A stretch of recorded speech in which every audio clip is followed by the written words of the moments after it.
Halo, apa kabar pemirsa? Berjumpa lagi dalam Warta Parlemen. Informasi aktual seputar parlemen bersama saya, Rizky Hawadi.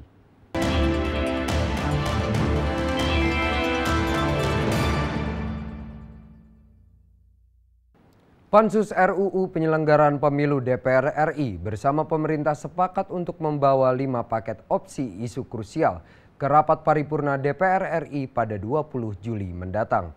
Meski begitu, Pansus RUU Pemilu bersama pemerintah tetap akan melakukan musyawarah untuk mencapai kesepakatan sebelum rapat paripurna dilaksanakan. Ditemui usai rapat pengambilan keputusan tingkat 1 Rancangan Undang-Undang Penyelenggaraan Pemilu di Gedung DPR RI Senayan, Jakarta, Wakil Ketua Pansus Rancangan Undang-Undang Penyelenggaraan Pemilu DPR Ahmad Riza Patria menjelaskan, masih ada perbedaan pendapat antara fraksi-fraksi di DPR, khususnya mengenai ambang batas pencalonan presiden atau presidensial threshold dengan pilihan 0%, 10-15%, dan 20-25% seperti yang diajukan pemerintah. Riza Patria berpendapat dengan adanya rencana pemilu serentak pada tahun 2019, seharusnya presidensial threshold tidak tinggi, bahkan bila perlu tidak ada karena hal ini akan memberi peluang lebih banyak calon presiden dan juga wakil presiden untuk diajukan pada pemilu 2019. Ya, kita tetap berusaha ya, sekalipun itu tidak mudah. Kita optimis bahwa yang penting bahwa pansus ini bisa selesai dan undang-undang ini selesai. Jadi tidak mungkin kita tidak menghendaki bahwa undang-undang ini deadlock atau tidak selesai ya, karena undang-undang ini sangat penting bagi pembangunan demokrasi dan bangsa ke depan. Ketua Pansus Rancangan Undang-Undang Penyelenggaraan Pemilu DPR RI Lukman Edi mengatakan, dari pandangan mini fraksi 50% fraksi di DPR setuju dengan opsi A yaitu presidensial threshold 20-25%. Namun 50% lagi masih dengan opsi yang berbeda-beda. Lukman optimis akan ada keputusan terkait rancangan undang-undang penyelenggaraan pemilu, meski melalui pemungutan suara atau voting pada rapat paripurna 20 Juli mendatang. Pansus menyiapkan diri untuk memberikan memfasilitasi kalau sekiranya menjelang tanggal 20 ini Pansus dibutuhkan untuk memfasilitasi lobi-lobi kembali lintas fraksi bersama dengan pemerintah. Menteri Dalam Negeri Cahyokumolo mengatakan pemerintah membuka diri untuk terus melakukan pembicaraan dengan DPR melalui Pansus Rancangan Undang-Undang Penyelenggaraan Pemilu. Cahyo mengakui pemerintah tetap berharap presidensial threshold disepakati di angka 20-25%.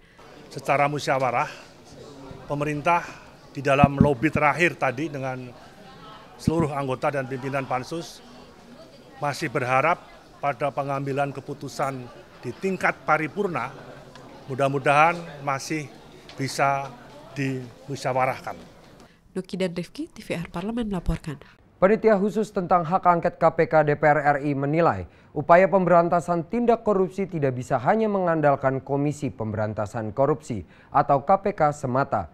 Lembaga penegak hukum yang lain seperti kepolisian dan juga kejaksaan juga perlu dilibatkan agar angka korupsi bisa ditekan bahkan dihilangkan dari bumi Indonesia.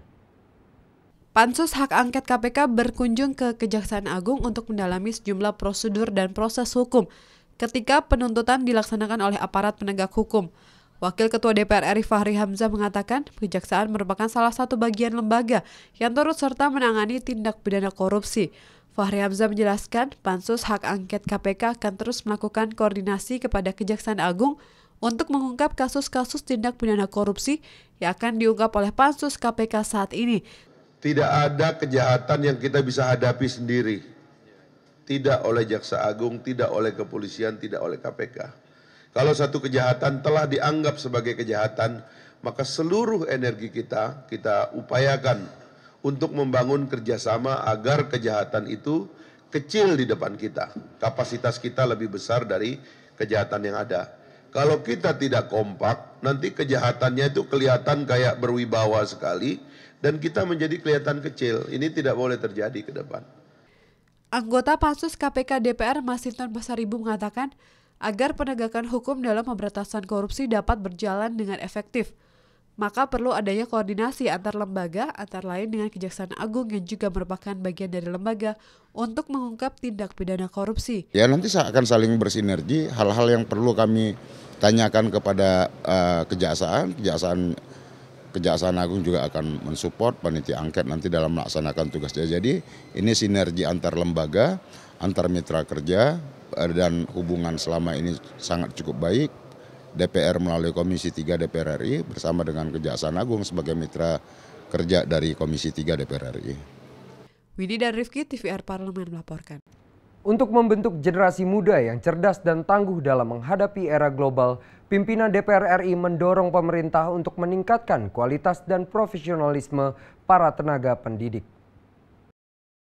Wakil Ketua DPR RI Fahri Hamzah bersama Menteri Pendidikan dan Kebudayaan Muhadjir Effendi, Ketua MPR Zulkifli Hasan, serta Ketua Komisi 8 DPR Ali Taher, dan Ketua Dewan Pertimbangan MUI Din Syamsuddin melakukan peletakan batu pertama pada pembangunan gedung Sekolah Menengah Pertama Muhammadiyah Utan dan meresmikan pesantren Dia Malela di Pamonggong, Sumbawa, Provinsi Nusa Tenggara Barat baru-baru ini. Fahri Hamzah mengatakan Indonesia adalah bangsa yang plural dan dianyam oleh ruh agama yang di dalamnya juga ada unsur pendidikan. Indonesia juga terbentuk karena pergerakan agama dan kebangsaan yang memberikan ruh dalam waktu bersamaan. Di sisi lain, Fahri berharap agar pembangunan pendidikan tidak hanya terpusat di Pulau Jawa, sehingga pemerataan pendidikan dapat terwujud di seluruh daerah di Indonesia. Ya, cara untuk mengakses pendidikan yang bermutu jangan cuma merupakan hak dan privilege dari orang-orang yang berada di Pulau Jawa, tapi harus betul-betul melebar. Ya. Dengan adanya desentralisasi sekarang ini, sehingga proses untuk penciptaan sekolah-sekolah unggulan itu menyebar ke seluruh Indonesia, mudah-mudahan itu bisa menyebabkan pendidikan itu menyebar, ya.